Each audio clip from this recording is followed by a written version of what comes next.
ఇటీవల కాలంలో మనం అందరం చూసాం, పార్లమెంటులో నిండు సభలో అమిత్ షా గారు సాక్షాత్తు హోమ్ అఫేర్స్ మినిస్టర్ అంబేద్కర్ గారి గురించి ఎంత హేళన చేసి మాట్లాడారో చూసాం. ఒకసారి మళ్ళీ ఎల్ఈడీలో ఒకసారి ప్లే చేస్తాం. मान्यवर अभी एक फैशन होगा, अभी एक फैशन होगा है आम्बेडकर आम्बेडकर आम्बेडकर आम्बेडकर आम्बेडकर आम्बेडकर।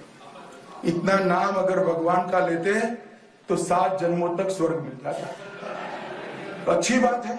అంబేద్కర్ అంబేద్కర్ అంబేద్కర్ అని మాట్లాడడం ఫ్యాషన్ అయిపోయింది అని అమిత్ షా గారు స్వయంగా అంటం జరిగింది. దానికి అందరూ బీజేపీ ఎంపీలందరూ నవ్వటం జరిగింది. ఇది అంబేద్కర్ గారిని హేళన చేయడం కాకపోతే ఏమిటి అని కాంగ్రెస్ పార్టీ ప్రశ్నిస్తుంది. అంబేద్కర్ గారు గురించి మాట్లాడితేనే మీకు అంత తట్టుకోలేకపోతున్నారే, కాంగ్రెస్ పార్టీ అంబేద్కర్ గారి జపం చేస్తుంది అన్నట్టు మీరు మాట్లాడుతున్నారే, అసలు అంబేద్కర్ గారి జపం కాంగ్రెస్ పార్టీ ఎందుకు చేయకూడదు అని అడుగుతున్నాం. కాంగ్రెస్ పార్టీ అంబేద్కర్ గారిని రాజ్యాంగం రాసే టీం కి అధ్యక్షుడిగా పెట్టి ఆయన రాసిన రాజ్యాంగాన్ని ఆమోదించింది కాంగ్రెస్ పార్టీ. అంబేద్కర్ గారు రాసిన రాజ్యాంగమే ఈ రోజు మన దేశంలోని ప్రజాస్వామ్యాన్ని కాపాడుతుంది. అంబేద్కర్ రాసిన రాజ్యాంగమే ఈ రోజు మన దేశంలోని ప్రతి ఒక్కరికి, అడల్ట్ గా ఉన్న ప్రతి ఒక్కరికి ఓటు హక్కునిస్తుంది. అంబేద్కర్ గారు రాసిన రాజ్యాంగమే ఈ రోజు ఇన్ని భిన్న మతాలు, కులాలు, భాషలు ఉన్న భారతదేశాన్ని ఒక్కటిగా ఉంచేది ఆ రాజ్యాంగం. ప్రభుత్వ విధానాలు ఎలా ఉండాలి, రాష్ట్రమైనా ఒక కేంద్రమైనా ఎలా ఫంక్షన్ అవ్వాలి,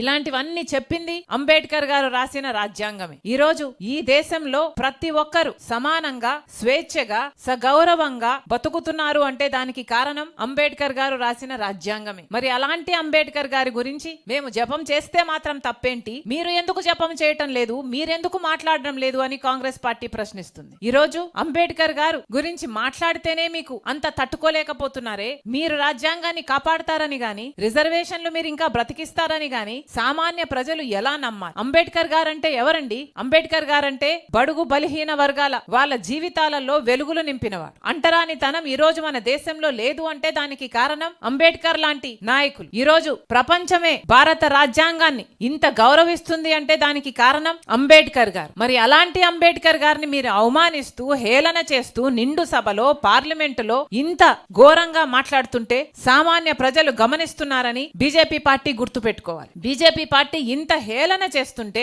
రాష్ట్రానికి చెందిన అధికారంలో ఉన్న టీడీపీ గాని, జనసేన గాని, అంతకు ముందు అధికారంలో ఉన్న వైసీపీ పార్టీ గాని ఒక్కరైనా మాట్లాడారా అండి? మన రాష్ట్రంలో దళితులు లేరా? మన రాష్ట్రంలో ఎస్సీలు లేరా? మన రాష్ట్రంలో బీసీలు లేరా? వాళ్ళు ఓట్లేస్తే కదా వీళ్ళు అధికారంలోకి వచ్చింది. అలాంటి రాజ్యాంగాన్ని మారుస్తామని, వాళ్ళ రిజర్వేషన్లు తీసేస్తామని అంబేద్కర్ గారిని హేళన చేస్తూ నిండు సభలో హోంమంత్రిగా ఉన్న వ్యక్తే మాట్లాడుతున్నా ఒక్క మాట కూడా మాట్లాడలేదు మన ఎంపీలు. మరి ఇది అన్యాయం కాకపోతే ఏమిటి అని అడుగుతున్నాం. ఇదే బీజేపీ పార్టీ అధికారంలో కొనసాగితే రాజ్యాంగాన్ని మార్చే ప్రమాదం ఉంది. ఇదే బీజేపీ పార్టీ అధికారంలో కొనసాగితే రిజర్వేషన్లు రూపుమాపే ప్రమాదం ఉంది. ఇదే బీజేపీ పార్టీ అధికారంలో ఉంటే దేశ సంపదను మొత్తం అదాని లాంటి వాళ్లకు దోచిపెట్టే ప్రమాదం ఉంది. మన దేశాన్ని రక్షించుకోవాలంటే ఈ రోజు కాంగ్రెస్ పార్టీ అవసరం. రాజ్యాంగాన్ని రక్షించుకోవాలి అంటే కాంగ్రెస్ పార్టీ అవసరం. కాంగ్రెస్ పార్టీ ఈ రోజు ఒక పిలుపునిచ్చింది, మన రాజ్యాంగాన్ని కాపాడుకునే పిలుపు, మహాత్మా గాంధీని, అంబేద్కర్ గారిని గౌరవించే పిలుపు. మళ్ళీ ఒకసారి డిమాండ్ చేస్తుంది కాంగ్రెస్ పార్టీ,